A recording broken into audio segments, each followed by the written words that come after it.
Hey everyone, so glad to be with you today. I have an episode for you inspired by actual events. As this is dropping, I am coming off having two speaking events where I am giving a total of 6 talks, and there are 4 unique talks. So I went to a Christian high school in Tulsa, Oklahoma on November 6th. I gave 2 of the same talk to the chapel, to middle school and high school chapel. I did a different one to girls breakout. I did another one to parents, and then drove back home. The next Friday, I drove back up to Dallas, and I was honored to speak at the In His Image conference and did the same talk 2 times there. So 6 talks, 4 unique talks. So this episode is dropping on November 18th. Now, admittedly, I am recording this on November 10th, kind of right in the middle between these 2 events. And as I was looking at my calendar, and I will try to loosely get some good plans out, get some good goals. What are my projects? Like the project that I have had since the beginning of October is really get prepped for these presentations. The next project I have is totally revamping and redoing my website because I'm like embarrassed. Don't go. You're going to want to go. Please don't. I'm super embarrassed of my website. It just needs some help. So like that's the next project. That's going to be something. But as I was looking at my calendar, I looked at this November 6th date, the November 15th date, and I thought, oh, you've learned some things, Amy. You've learned that after some big events, you crash and you have some dips. And that's what I want to talk to you today about is this concept of having a stressful season and coming down off of it with some sort of post-stress crash. So today, what we're going to talk about is like what qualifies as a stressful season being the key word, what different crashes can look like, the science of why we get sick after we have these seasons, the neuroscience of that post-adrenaline drop. I want to talk some about chronic versus acute stress because it is very different. And then we want to talk about the spiritual angle because as you know, if you've been with me for a while, everything I do is through a lens of faith. So let me just kind of jump in here and talk to those of you who have gone through something big. Now, that can be a bajillion different things. That can be some sort of a work-related project. Maybe it's a deadline. You know, in my world, it has been book launches. I mean, that's been one of them. You know, product releases, presentations. You know, sometimes we have these life transitions. I mean, I think I didn't do my research on this part, but I believe that moving is one of the top 10 most stressful things that we can do. If you have changed your job, maybe your kids have gone off to school. It's funny, I was just listening to an episode of The Holderness Family, and Kim Holderness was talking about, I think it's called Laugh Lines, but Kim Holderness was talking about how getting her daughter ready to go off to college was a whole thing. Like she was exhausted and really took a hit with all of that kind of stuff. So that can be a stressful season. Are you caregiving? Caring for aging parents, especially if you are also caring for your children, is incredibly stressful and not one that we have talked about very much, but hang on, we've got someone coming for you in December if you are in that caregiving season, or maybe just you have a really sick person in your world and dealing with that. Maybe you've got some fun, exciting things like you're planning a wedding for either yourself or for a loved one, but there's a lot that goes on with that. I remember, and this is before the days that like you could get anything on demand anywhere. Like I don't even think Etsy was around at this point. I got married in 1997, if that puts anything on you. But I remember finding a place where I could custom order a mug. And it said, I survived the Pattison Connell wedding. Pattison's my maiden name. Like, it was stressful, y'all. It was so stressful. And I know that I am not the only one. Maybe you've had surgery, or maybe a loved one has had surgery. And even maybe like you're one of these people who plans these big, huge vacations for everyone, and you're coordinating a lot of like people coming in and where you're going. And, you know, maybe you're doing like a European vacation where you're hitting 5 or 6 different cities. I wouldn't know anything about that, but you know, like that, even positive stress like that.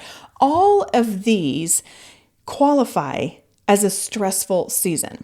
And these stressful seasons can lead to, we'll just call them unwelcome crashes. Like nobody really wants this, but these do happen. And I think it's worth planning into your calendar. Oh, I need to take it down a little bit.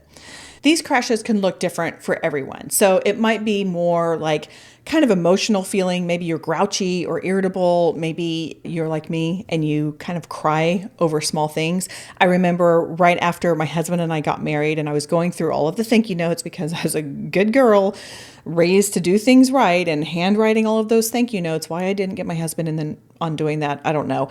But I remember I remember crying like over these stupid thank you notes. I shouldn't say stupid because I was grateful for it, but I just was crying over the act of doing that. And I think honestly, like I have reflected on this a lot lately. I'm not really sure why I was crying. Clearly, I was happy to be married. My poor husband was going to his parents like, she's crying all the time. I don't know what the deal was. And I'm like, no, I'm happy to be married. But I think in hindsight, it was my body's way of recalibrating for surviving the wedding and just adjusting to so much. And I think it was as simple as that, but also as complicated as that.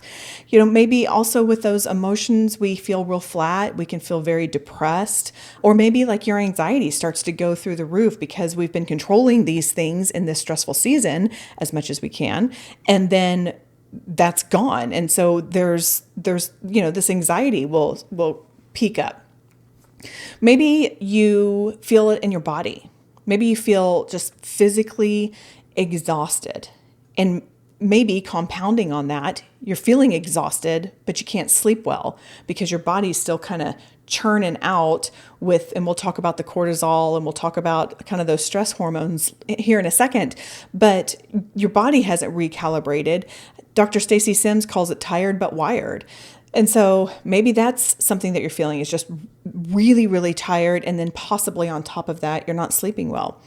Another thing is getting sick. And this is actually a real thing. So I'm going to come back to this. I'm going to put a pin in this and tell you actually why we get sick after a really stressful season. You might have headaches. You might have body aches. You might start to feel like inflammation in your body. I mean, your body is going to respond in its own unique way, but it can respond from that post-stress crash.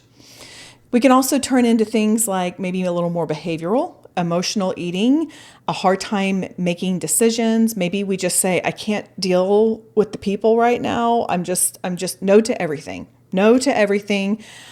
I can't be around any more people. And this is completely understandable, especially if you're an introvert or especially if you are someone kind of like me who needs to recharge in a solitude, then that might be a very common response. And there's nothing wrong with that unless it continues. And we'll talk about that in a second. The other place it can hit us is our brain. So what's happening cognitively? Do we have periods where we can't focus? Are we getting brain fog? Are we forgetting things? Are we feeling a lack of motivation? I have definitely gone through seasons with that. So all of these things are examples of what your crash can look like. One of my kids is an entrepreneur at heart, and he has been working on developing a company and all of the things that go into that. And what I see in him is he will have just grinded days. And this was over the summer. He was living at home, and he would go, I don't even know where he'd go, a coffee shop or something like that, and just bang stuff out and come home all high on what he did. And the next day, he would say, I'm just rotting today. I can't do anything. And he would feel badly because he had had so much productivity the day before and couldn't muster it up to have that. Now, obviously, that's a very, very small sliver of time, but his body was recalibrating. And I was able to share with him, you're not the only one that this happens to. I remember when I launched my second book, Your Core Strength, and I don't know why I remember this, but the book was released in late April of 2024. In February, we were finishing up all of the edits. We were getting everything done, and I am humming along and all of the things that go into book launch. And just, there's a lot of behind the scenes stuff and just going and humming and buzzing and yeah. And I remember thinking at one point, there's just like this little thought flew through me and it went, this is not sustainable. And it wasn't. And right after that, I had preemptively made an appointment with my therapist. Thank God for just the Holy Spirit working in me to say, you're going to need some help. You're going to need some support. And when I was there working through some stuff with her, she said, of course you're feeling this way. You have been in a high amp zone for months. Your body is going to recalibrate, and there is neuroscience with that. So before I get into that neuroscience, I want to circle back to what I said I was going to talk about, which is why we get sick after stressful seasons. You hear about this all the time. This is when our kids go to college and they come home after final exams, they're sick. They're not feeling well because when we are stressed for a long amount of time, we've got that cortisol, that stress running through our system. Well, cortisol suppresses your immune function during acute stress because your body is trying to prioritize like survival, like go, survive, get this done. Everybody knows your body doesn't know the difference between traffic and a bear chasing you or whatever the animal of choice is on that. But your cortisol is like, yeah, we're not going to worry about immunity. We're worrying about surviving. And then when the stress ends, your immune system will come back. However, you're totally depleted. In fact, studies show an increased susceptibility to upper respiratory infections, cold sores, just other infections in the days and weeks following high stress periods. Again, finals are over, Christmas break, you come home, your kid gets sick. It's like, why can't you take better care of yourself? Well, it's because they're really stressed out. And this is called the letdown effect. Apparently there is a name for it. It's just a documented phenomenon where people get sick after these exams, after big projects. So this is not new. And there is research to back up that yes, we get sick after we have stressful seasons. Now let's talk about the neuroscience. And I'm sorry, I'm kind of jumping around here a little bit, but I wasn't sure how to categorize all of this. This whole post-adrenaline drop. So in that high stress season, we've got elevated cortisol, we've got more adrenaline, we've got more dopamine, right? Like in my book launch season, okay, I got to get this done. April, yes, I'm here. I'm socials done, images done, editing done. And then for me with the checkbox, like, ooh, I love a checkbox, done, just dopamine, done, dopamine. So all of that from all of the deadlines and all of the things that you have to do, then your brain starts to adapt to this. And it's like, oh, this is our state. This is where we are. Okay. And it kind of becomes our new normal. Then when that stress ends and we have the neurochemical drop off, the adrenaline is going down, the dopamine is going down. Then our brain is taking it back down to more of a normal state. But normal, and this is what my therapist described to me, normal feels like depression from that elevated state. So sometimes if we get into that kind of depressive mode in particular, it's not that anything is wrong. It's just that our nervous system is downshifting from overdrive, because overdrive can be in a lot of different seasons. Like we talked about, it can be the caretaking, it can be the work projects, it can be health challenges of you or a loved one. And then getting back down and downshifting your nervous system, it just takes a minute to do that.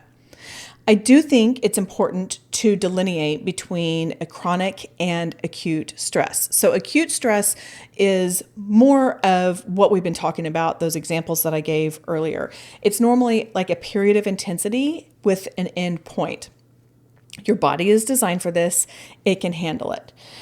Now, the chronic stress has no clear end. It is just ongoing elevated cortisol. Your nervous system never gets to reset. And I will say, particularly in caretaking situations, it's very conceivable for caregiving to bump into that chronic stress. Caregiving can last a week. It can last 10 years and or longer. I mean, anywhere in between. So you know your body, you know if it's acute or chronic. So I don't want to say, I don't want to put things in too many buckets. Let's just kind of hold all of this loosely of where we are and how things are affecting our unique bodies. I think one thing to keep in mind is if you get these crashes, perhaps that's part of the recovery with acute stress. Because if you're in chronic stress, then you're just stuck in this dysregulated state of constantly being stressed. And the crash that you might have isn't necessarily recovery, it's just your body breaking down. So if you're in chronic stress, what I'm going to talk about today, these little tips and tricks may not be enough. And you may need more systemic change. And that might look like getting professional help, changing jobs, setting boundaries, just building in regular Sabbath rhythms. We'll talk about that here in a little bit, addressing the root issue if that is controllable. So I don't mean to minimize any of that, but I want to talk more specifically today about those seasons of really high stress. Your body wasn't meant to sustain that high alert indefinitely. And so if that is you, then first, I just want to say I'm really sorry because I know that is a lot of people's story. And secondly, I don't want to minimize it with the things that I'm going to offer today because what you're dealing with is heavy and hard and it deserves more care than something in a podcast episode. And that oftentimes looks like getting some sort of help or support beyond what maybe you're already having right now. If you've been with me a while, you have probably heard me kind of be all over the place in terms of productivity and rest. There is a line in there, and I am not great, quite honestly, at either. I am definitely not great at giving myself rest. I am trying to be better at it. I am trying. And then productivity too. Sometimes I will not be productive because I'm trying to rest and then I'm not getting things done and then I'm stressed out. And I mean, it's just, you just kind of can't win sometimes. I'll just say that. But as a Christ follower, and I'm just going to speak about me here in a second, it is critical to remember that God built rest into creation. It is not a design flaw that we need recovery. Day 7 didn't happen because God was tired. All right. He was just modeling the rhythm that we need. God showed us how to rest. Jesus Christ showed us how to rest. We see Jesus modeling this in Matthew 14, 22 and 23. After he fed the 5,000, it says immediately Jesus made the disciples get into the boat and go on ahead of him to the other side while he dismissed the crowd. And he had dismissed them. He went up to the mountainside by himself to pray. After Jesus heard about John the Baptist's death, he withdrew by boat privately to a solitary place. In Luke 5:15 through 16, it says, "Yet the news about him spread all the more, so that crowds of people came to hear him and to be healed of their sicknesses. But Jesus often withdrew to lonely places and prayed." This was not a one-off situation. Jesus constantly showed us that when big things happen, we need to carve in the time to rest, to withdraw, however that means. And maybe following and obeying that modeling of rest is a matter of trust in God that He'll still take care of the things, even though we still have a laundry list of things to do. And I think it's also worth reminding ourselves, again, talking to me, that my worth does not come from productivity, and yours doesn't either. Our worth does not come from finishing the big project, making the good grade, just totally nailing it on caregiving. I mean, we get tired. And that we are so loved and valued by God no matter what.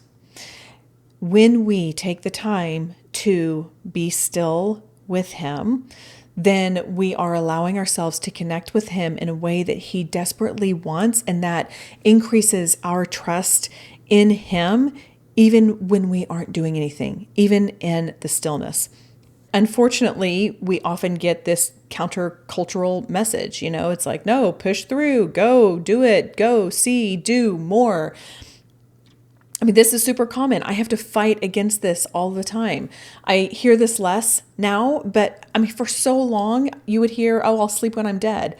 Yeah, well, you're going to die faster if you're not sleeping. I mean, thankfully, we have started to reframe either that or we're just getting wiser with our age. But like this whole concept of like, no, I'm just gonna go, and being busy is being important. Okay, he doesn't listen to this podcast, so I can say this, but I fight the urge that when my husband is coming home, if I'm not doing something, like I feel like I need to get up and do something. Like I feel like I need to be getting up and like wiping the tables or something. Why? He doesn't care. He loves me no matter what. But there's this thought of like, oh, I gotta be busy because that's gonna show that I'm productive and that I'm doing important things. And the other thing that I think it's really important for us to remember is this post-stress crash does not mean you're weak. It's your body's way of recalibrating and resetting so that you can continue on at a more moderate pace with success. So how do we do that? Well, first of all, I think we need to acknowledge that it's coming when possible. Sometimes we know when stressful seasons are going to end, and sometimes we don't really know. In my case, for this week that this episode was dropping, I knew. So I am pulling things back. And yes, I'm recording a week ahead of time because I want to get some things done so I can take it easy this next week. And just the way that things are lining up in November and with the US Thanksgiving, I'm going to have a couple weeks of downtime. Now, yes, my family's coming in, but we're pretty low key when it comes to Thanksgiving. But I'm going to take advantage of these next few weeks. So that's the first thing, acknowledge that it's coming. Secondly, kind of in tandem with that, if you have control over your schedule and you have something else that is demanding on the tail of whatever it is that you're working on, can you add in a gap? Can you add in some extra time so that you're not scheduling the next demanding thing right after that? Practically speaking, can you stock your home with some really easy, nourishing foods? I know that seems simple, but when we're just kind of going and then we don't feel like doing anything because we're exhausted, well, what's the easiest thing to do? Go through the drive-through window, which yes, is food, but is that going to be providing our body and our brain the nutrients that we need to facilitate the recovery? Probably not. And by the way, if you don't already have it, I do have a protein prep playbook that I put together that will help you get high protein, like entrees, just like getting the protein. These are not meals. This isn't a meal plan, but it's what can you do ahead of time so that you can freeze, because that is the only way that I get enough protein on the days that I do, is because I have frozen various things and they're either cooked or they're prepped and they're ready to go. But you can get that at gracedhealth.com/protein-playbook. I will put that in the show notes, but that is a resource that you can grab. You can do ahead of time. So that way, when you're tired and you still want to have those nourishing foods, you can pull something out of the freezer and either reheat it or let it thaw or whatever you need to do for that particular thing. And then finally, let's make sure that our mind and our expectations are ready. So whatever you think that you're normally going to be able to do, can you lower them? Tell yourself it's okay if I don't get all of the things done, because I am letting my body recalibrate. I am letting my mind recalibrate, or probably both of them. During this transition, I do think it is really helpful if you can get some gentle movement in. So that is walks, those are stretching. If you have my Be Complete program, you can do that. If you have Strong and Vibrant at Home, that online course, pull up some of the Be Completes, pull up some of the core balance stretch, pull up the stretch. I mean, depends on what you are needing. Any of the Instacare videos that I have on there. But any of those things are a great way to keep your body moving, because our body is meant to move, but not so much that it's not what we need for that time. Obviously, prioritize your sleep if you can. With your meals, try to get your protein, your carbs, and your healthy fats in every meal, so you're having a lot of balance. Try and eat a lot of different plants, not just vegetables. but the plants. So yes, vegetables, fruits, nuts, seeds, legumes, beans, grains, all of that kind of stuff. That's just going to be helpful in so many different areas of your body. If you're having a deep pullback, then can you maybe limit your decision making? Can you push some things off? If you're not in the right state of mind, then you're probably not going to make the best decision for you. I was just walking with a girlfriend this morning and I told her I'm trying to say yes to more things. I recognize how important connection is. This friend group is so smart and I love them so much and I just don't see them very often. If we were talking about the same conversation that we were having and I was in a post-season crash. See, remember, I'm still bridging. I'm still in between the two as I'm recording because I'm recording before.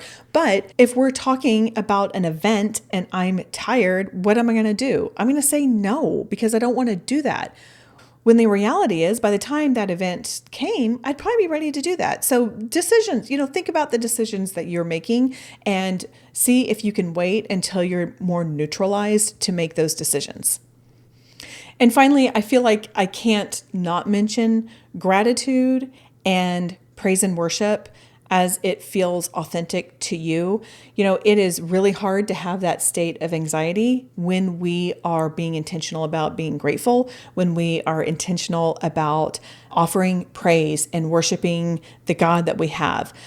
Does that mean that's going to prevent us from having that dip, from having a little dip of depression or anxiety or something like that?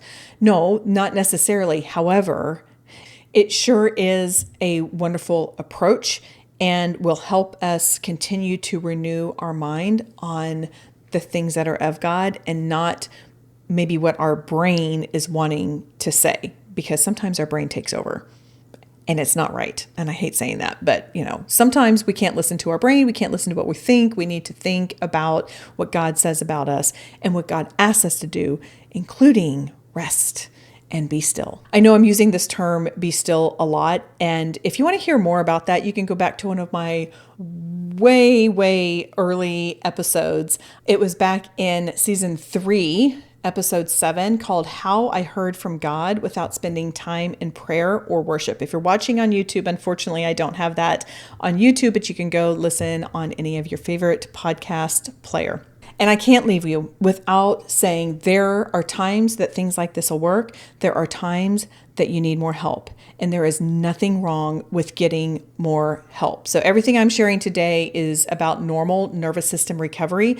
But if you are having a situation where that crash doesn't lift after 2 or 3 weeks, if you are having thoughts of self-harm, that your life isn't worth living, yes, it is. It absolutely is. If you can't function, if you're having really bad physical symptoms that are concerning, or if you're using food or alcohol or shopping or in ways that, maybe are scaring you, or you think, ooh, this is not a good relationship, I really encourage you to seek professional help because there are people who are way more qualified than I am to help walk you through and to help you get that system recalibrated.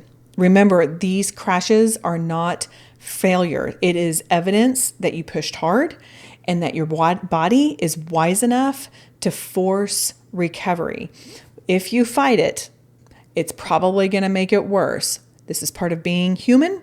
With a nervous system, God gave us all of these things to work together so that we can try and achieve a system that has resilience and longevity.